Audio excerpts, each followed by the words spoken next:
The Vietnam vet who came home to hate. Imagine stepping off the plane after years in combat, expecting cheers, and instead hearing silence or sneers. Ron Kovich, paralyzed Marine and author of Born on the 4th of July, remembers returning to his Long Island hometown in 1968 feeling terrible anxiety attacks. I'd stick a finger down my throat, trying to puke up that fear. By then, Americans had grown bitter over Vietnam. In April 1967, nearly 400,000 protesters marched in New York City demanding an end to the war, and images of napalm, Tet Offensive, and My Lai filled nightly news. Disillusionment with leaders ran deep. Yet soldiers like Kovich and William Outlaw were simply doing their duty.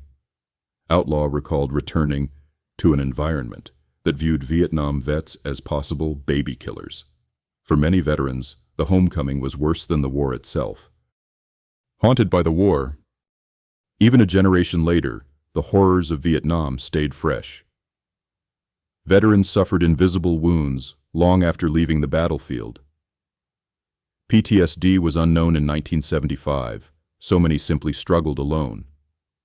As a VA study notes, Vietnam theater veterans face 9 times the risk of PTSD compared to non-veterans. Roughly 30% of Vietnam vets are estimated to have chronic PTSD, far higher than for any later war. Those who returned found their nightmares followed them. One vet burned his uniform out of frustration at the cold reception he got back home. In the words of a VA researcher, although almost 50 years have passed since the war's end in 1975, Vietnam theater veterans are still reporting poor mental health. Support was scant.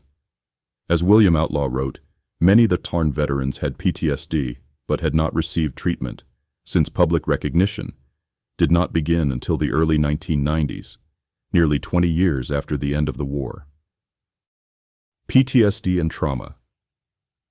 About 30% of Vietnam vets suffer chronic PTSD. One VA study found Vietnam theater vets have 4 times the PTSD risk of other vets and 9 times that of civilians. Psychological distress. A survey of under 19,000 veterans reported 10.4% of Vietnam theater vets had severe psychological distress versus 4.5% of other vets and only 1.8% of non-veterans. Homelessness. In a VA program study, half of homeless veterans had served in the Vietnam era versus only 29% of all veterans. Stigma and stereotypes. Returning vets were often unfairly labeled walking time bombs, or even worse. Today, Google's autocomplete for "Why are Vietnam veterans?" suggests homeless, crazy, or hated, echoing the unfair stigma they faced. Rejected on the home front. Instead of heroes' parades, many Vietnam vets got protests. In March 1973, for example, thousands of Vietnam vets joined a Home with Honor parade in New York City, some carrying anti-war banners. But even Allied efforts caused controversy. One vet worried that if society sanctified the Vietnam vets, it might make war a little more attractive for the next generation. Political anger and media played a role. Newspapers often painted returning soldiers as drug-addled or violent. As one counselor noted, vets were stuck with the superhero crazy person stereotype. In reality, protests had been driven by policymakers and media more than by rank-and-file GIs.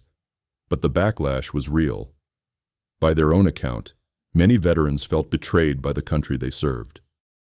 As the Vietnam Veterans Against the War movement later wrote, vets returned to grief and shame and felt betrayed and abandoned by the government that sent them to war. Indeed, those who spoke up organized big demonstrations demanding aid, pouring out their stories of combat and suffering in Congress and newspapers. Veterans' voices eventually helped change minds. A former VA analyst notes that by the late 1980s, 1990s, the public began to embrace the idea of hate the war, not the soldier, a shift that he calls the true legacy of Vietnam. The eventual construction of the Vietnam Veterans Memorial in Washington, D.C. also changed perceptions. Outlaw recalls that at first, Many Chatran vets did not like the wall's design, but over time, it has served as a place for healing those psychological wounds, bringing closure to countless veterans who had no proper homecoming. Legacy and reckoning. By the mid-1970s, America had turned the page on the war, but thousands of veterans were still trapped in its pages. They returned to an America divided and angry. Many struggled with nightmares, poverty, or addiction, wondering why the people they'd fought for treated them with disdain. It's a bitter truth that veterans suffered an especially difficult transition back into civilian life due to the widespread protests against the war, one measure of the deep national scars. But today there is growing recognition of their service. We have memorials with all 58,000 names, and we strive to care for their mental wounds. Honoring a Vietnam vet means remembering this history. It means telling the raw truth. These soldiers were sent into a brutal war and then largely forgotten. We must never again let any warrior feel spat upon by the country they defended. The words hold. Hate the war, not the soldier. As VA advocates urge, let us thank every Vietnam veteran, support them in their struggles, and ensure their sacrifices are never overlooked. They returned home with heavy hearts. It's our turn now to carry their burden of memory with honor. Sources: historical accounts and veteran testimonies, academic and VA reports, and contemporary journalism.